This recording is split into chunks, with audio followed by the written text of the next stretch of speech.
Well, I have a question for Jackie, and she doesn't know what this I question is have going to no be. idea what this is going to be. I feel like I, I'm back at school. I'm not blindsiding you.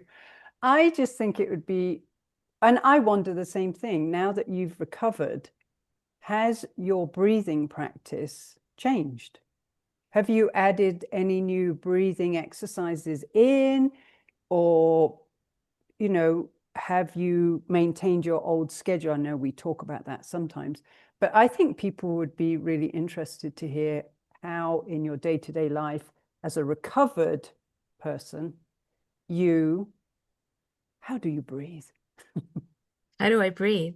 That's a really good question, actually, because we talk about getting better and being able to do the things that we used to do. But I actually see myself as having got better, and I am a better person in almost every way, I would say, than I was before.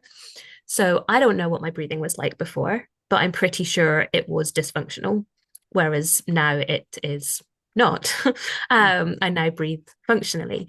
So, my baseline of breathing is functional, which means that my body works. It's resilient and it is functional, it's efficient, my nervous system's regulated. Um, I would say that I'm much more aware of what goes on in my body, and a large part of that is my breath. I use that breath awareness, you know, I it sounds like I'm over exaggerating, but almost in every minute of every day, I'm kind of aware of what's going on in my breath. And I'm able to use that as a kind of what is going on in my body in this moment. Oh, you've been staring at a computer screen for too long and you're getting stressed.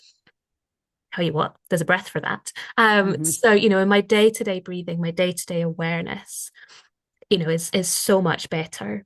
And what I do have now that I have never had before I became unwell is a daily breath practice. So every single morning, I get up and I do my breathing practice. You know, it's a 7 o'clock at the moment in the morning. Now, it doesn't have to be 7 o'clock. That's just what I choose. Mhm. And you know what? Every single day that sets me up for my day.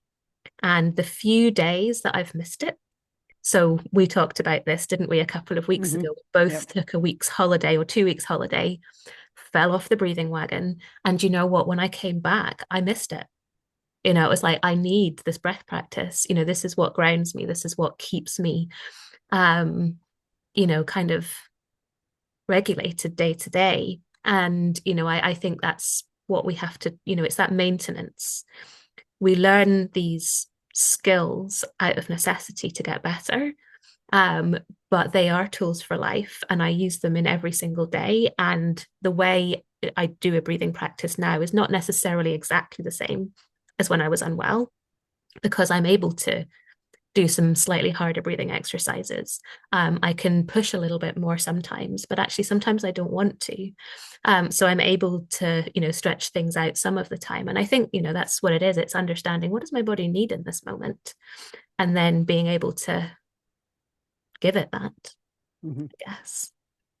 Well, we were talking before we recorded this about you having some big podcast interviews coming up.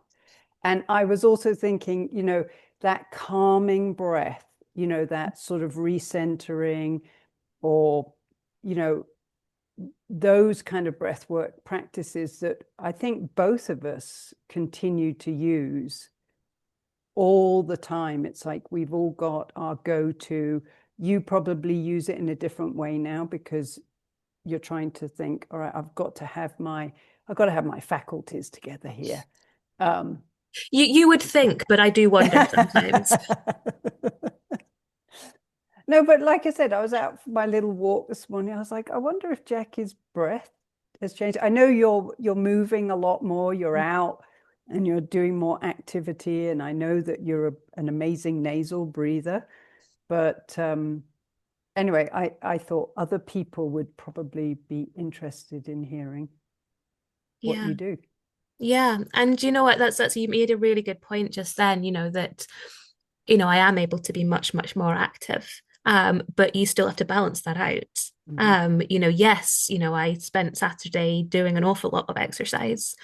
And sometimes I would spend Sunday doing the same. But actually, last weekend it was really wet on Sunday. So I read a book. which was actually really lovely. But it's like I always say to people, don't stress up until you can stress down. Mhm. And all the breathing practices that we teach, that we suggest for people with long COVID and people with ME/CFS are these down regulating practices. We don't need assistance stressing up. What Yes. we need is to bring ourselves down. And that's what I am now able to do on some level. Now, I don't want to do crazy stuff. I've Mhm. no interest in 5 minute breath holds. But I am able to use some of these slightly more upregulating practices now and find them really helpful. Whereas before, when I was unwell, I'd try to do something even a tiny bit upregulating, and my system would have gone, and I would have been, completely off my game for weeks having Mhm. tried that. So I suppose it goes to show, doesn't it? There's a breath practice for every situation. And, as you change, so does that. Mhm. Yeah. Anyway, well, thank you for sharing.